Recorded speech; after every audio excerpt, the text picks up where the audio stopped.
Hello, students. So you've heard me many times by now say that a comprehension is a map filter pair with an iterable in the middle.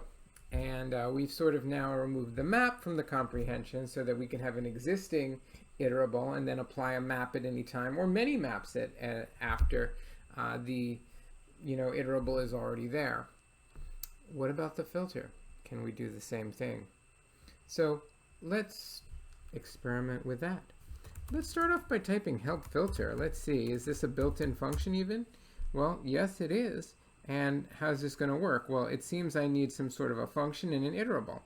And that's really how a filter works. For instance, let's say I wanted the list of, I don't know, let's take the multiples of 3, the ones that are non-negative, and let's take out of those multiples of 3, let's take the even ones. So I could say if I mod 2 is equal to 0, or that's equivalent to just saying if not I mod 2.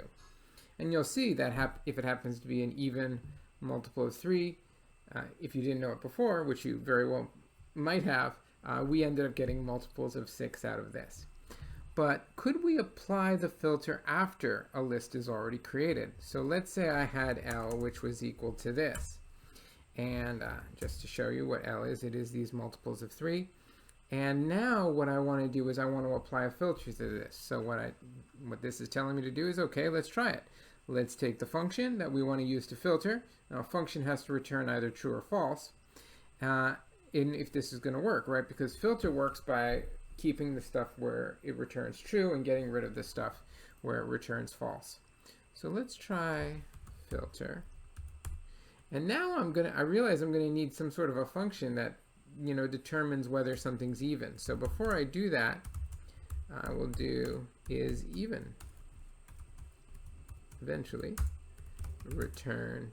So one thing I could do is I could do true if n mod 2 is equal to 0, else false.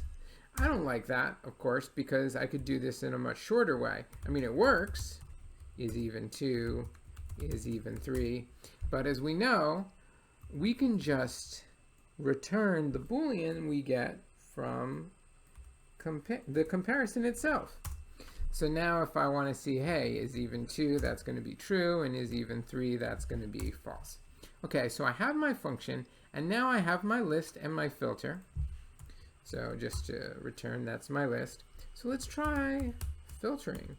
So I have my is even function, and I have my L, and what it does is it stores it.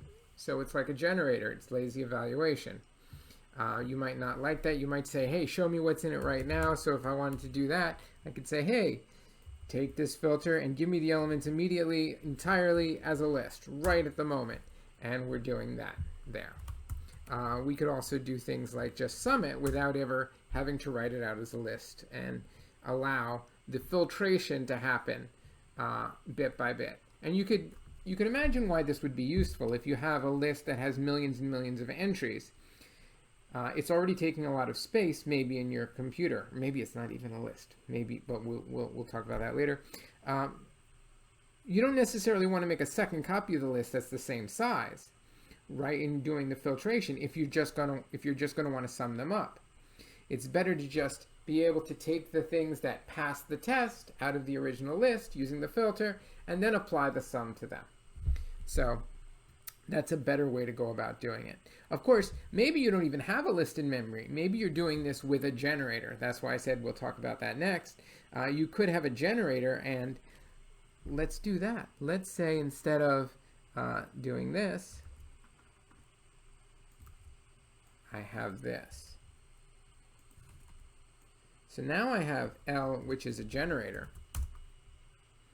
Okay, and now if I want to run this, I've never had to store that entire list in memory. I have this, which is getting ready to generate these values, and then I apply the filter is even to those values to see whether I keep them or not. And then the ones I include, I sum them, and the ones I don't include in the sum.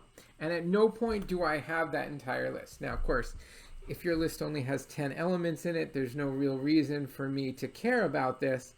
because it's not very big, but with big lists, you absolutely might want to care about such a thing. And it'll affect speed issues in certain ways and stuff like that as well. Okay, so let's try another example with filter. Let's say I want to keep small words in a sentence. So words with 3 letters or less. So let's get away from that. Let's say small. I'll say is small. And I have a word, and I'm going to return true if the length of the word is less than 4.